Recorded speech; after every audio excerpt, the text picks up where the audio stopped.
Si je vous demande de me citer le nom d'un seul pilote des années 50, il y a fort à parier que vous me diriez Juan Manuel Fangio. L'Argentin est en effet souvent considéré comme l'un des plus grands pilotes de tous les temps, ayant été celui qui détenait le plus de titres, 5, jusqu'en 2002, où il fut égalé par Michael Schumacher. Mais au-delà de ça, Fangio, c'est le premier des très grands champions. Celui qui définissait les critères de performance des pilotes en Formule 1. Je vous propose aujourd'hui de revenir sur la carrière del Maestro.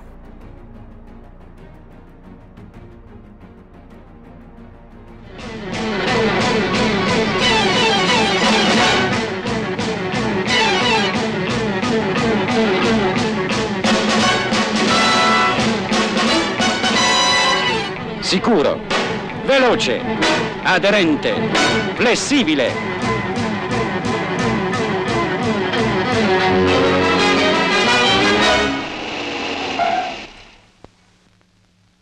Straordinario il cinturato Pirelli. Non ho mai trovato un pneumatico di normale produzione con una miglior tenuta di strada. Cinturato è solo Pirelli.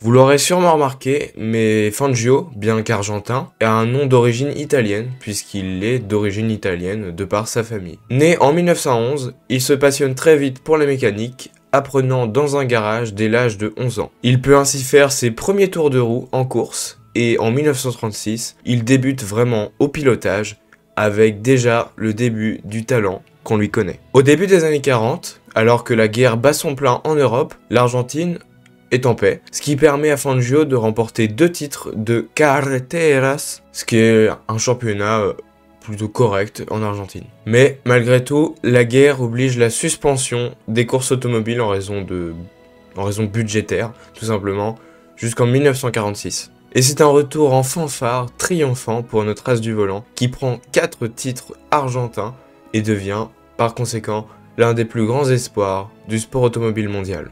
Il fait ainsi des débuts remarqués en Formule A en 1948 au GP de France, mais il doit abandonner sur problème mécanique. L'année d'après, il enchaîne les succès.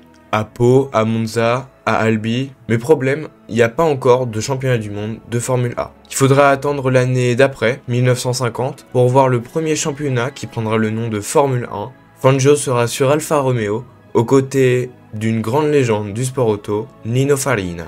L'Alfa Romeo 158 est la meilleure voiture de très loin. Elle remporte toutes les courses, sauf les 500 miles d'Indianapolis. Au premier GP de la saison, Fangio doit malheureusement abandonner, ce qui profite à Farina, qui prend le premier succès de l'histoire de la Formule 1. Mais l'Argentin s'impose dès la semaine d'après, à Monaco. Les deux s'échangent les victoires, mais à Monza, Fangio doit abandonner et laisser le titre à son rival, Nino Farina. Une petite déception pour Juan Manuel, mais qui en fait un bon apprentissage puisque l'année d'après, il remporte de 6 points le championnat face à son nouveau rival de l'époque, Alberto Ascari. La voiture de l'Italien semblait être la plus performante et il le prouvera en 52 et 53 en prenant 2 titres mondiaux. Mais le 8 juin 1952, alors que Fangio se prépare à débuter la saison, il est victime d'un grave accident à Monza qui l'écarte des circuits jusqu'à la fin de l'année.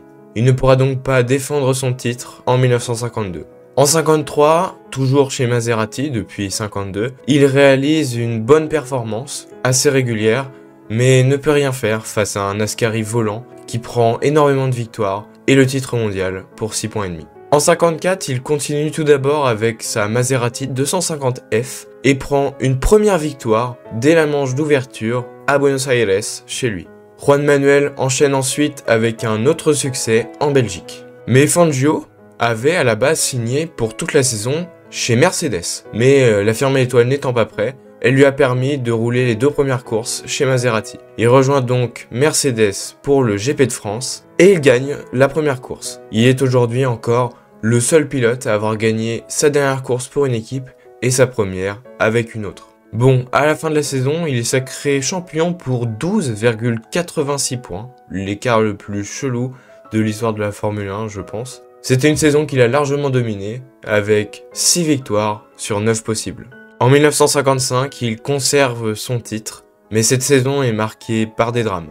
Malheureusement, Alberto Ascari, son rival au début de la décennie, meurt dans un terrible accident. Et surtout, l'un des plus graves accidents de l'histoire du sport automobile, l'accident du Mans 1955. Suite à celui-ci, Mercedes quitte le sport auto et Fangio doit trouver une porte de sortie. Une sortie qu'il trouve chez Ferrari en 1956. La saison 1956 de Fangio est assez inhabituelle puisqu'il commet de nombreuses erreurs et malgré une voiture surperformante, il ne domine pas et doit jouer le titre jusqu'à la dernière manche. Finalement, à Monza, son coéquipier lui laisse sa voiture alors que Fangio avait abandonné. C'est là qu'on voit le respect qui lui était porté à l'époque puisque Fangio peut grâce à ça prendre son 4e titre mondial. Mais avec cette pauvre saison 1956, sa relation avec Enzo Ferrari s'est fortement dégradée et Fangio quitte les rouges à la fin de la saison. De nombreuses personnes pensent qu'il est finito, entre guillemets, mais il va prouver le contraire en 57 en retournant chez Maserati. Et là, c'est un peu le chef-d'œuvre de Juan Manuel Fangio. Il remporte la saison avec 15 points d'avance et des victoires exceptionnelles comme à Rouen, où il gagne avec des pneus détruits, ou au Nürburgring, où il rattrape 45 secondes de retard sur ses concurrents. Fangio est au sommet de son art et annonce sa retraite après à peine 8 saisons dans l'élite. 51 courses, 29 pole positions, 24 victoires et 5 titres de champion du monde, un chiffre qui ne sera atteint qu'en 2002 par Schumacher.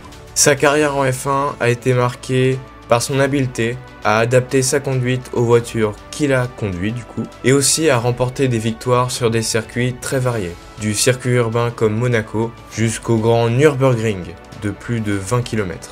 L'une de ses plus grandes qualités était sa stratégie sous pression. Il était en effet reconnu pour être un pilote très calme, très conscient de ce qu'il faisait. Fangio, en dehors des circuits, est une personnalité très humble. Il était très respecté pour son pilotage évidemment, mais aussi pour cette personnalité. De nos jours, il est encore largement respecté dans notre monde moderne de la Formule 1 pour son impact sur son histoire, sur son fonctionnement. Plein de choses en fait qui ont fait de Fangio l'un des GOAT de cette discipline. El Maestro s'éteint le 17 juillet 1995 à l'âge de 84 ans.